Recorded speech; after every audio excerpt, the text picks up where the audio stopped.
નમસ્કાર, હું છું પ્રિયા અને તમે જોઈ રહ્યા છો જનતા કી જાણકારી ન્યૂઝ।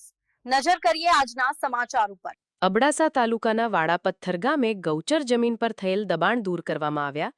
આજ રોજ વાડાપથ્થર ગામે ગૌચર જમીન, જેના રેવન્યુ સર્વે નંબર 260, કુલ ક્ષેત્રફળ 300 એકડ ગુંઠા, જેમાં અંદાજિત 17 એકડ જમીન પર થયેલ દબાણ દૂર કરવામાં આવ્યું। દબાણમાં ઓરડી, પાણીનો કાચો ટાંકો, કાચા વાડા, પાણીની લાઈનો હટાવવામાં આવી।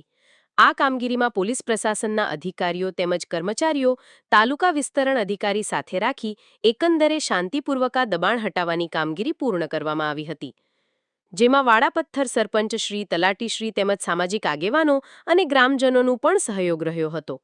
ગૌચર સમિતિના પ્રમુખ શ્રી અરવિંદભાઈ શાહ, જેઓ આ કામગીરી પૂર્ણ કરવા માટે વખાણવા લાયક પ્રયત્નો કરેલ છે। સ્ટોરી રમેશભાઈ ભાનુશાલી નલિયા। તાલુકો અબડાસા, જિલ્લો કચ્છ મધ્યે આવેલ સર્વે નંબર 260 ગ્રામ પંચાયતની માલિકીની ગૌચર જમીન 300 એકર જે નિર્જન અવસ્થામાં હતી 1922થી ગ્રામ પંચાયતે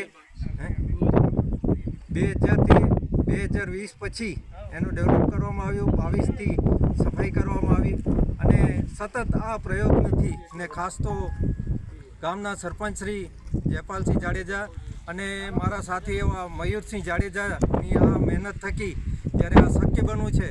સર્વે ગ્રામ પંચાયતના સદસ્યો અને ગ્રામજનોએ આ કાર્યમાં સહયોગી સહભાગી બની અને આ જે છેલ્લે 17 એકરની અંદર દબાણ હતું, દબાણના કારણે ગૌચરમાં જે વિકાસ થવાનું હતું એ ખૂટતી કરી હતી, એ આજે પોલીસ પ્રશાસન અને તાલુકા પંચાયતના અધિકારીશ્રીઓ, ગામના તલાટી મંત્રીશ્રી અને સર્વે સરકારી સંસ્થાઓનો અમે ખૂબ ખૂબ આભાર માનીએ છીએ। આજે સંપૂર્ણ સહયોગથી અને શાંતિથી આજે ગૌચરમાં જે દબાણ હતું 17 એકરનું એને હટાવવામાં અમે આજે સફળ થયા છીએ અને બાકી જે આ 17 એકર અને સાથે સાથે 150 એકરમાં સંસ્થાના સહયોગથી ઘાસનું વાવેતર કરી અને એને ડેવલપ કરવાની પ્રક્રિયા ચાલુ છે અને ગૌચર જમીન જ્યારે આ ગામની અંદર અબડાસાની અંદર અમારા સરપંચશ્રીની મહેનતથી અને ખાસ એમના મોટાભાઈ મયુરસિંહે એક બીડું ઝડપ્યું હતું કે ગૌચર જ્યારે નીમ થયેલી છે,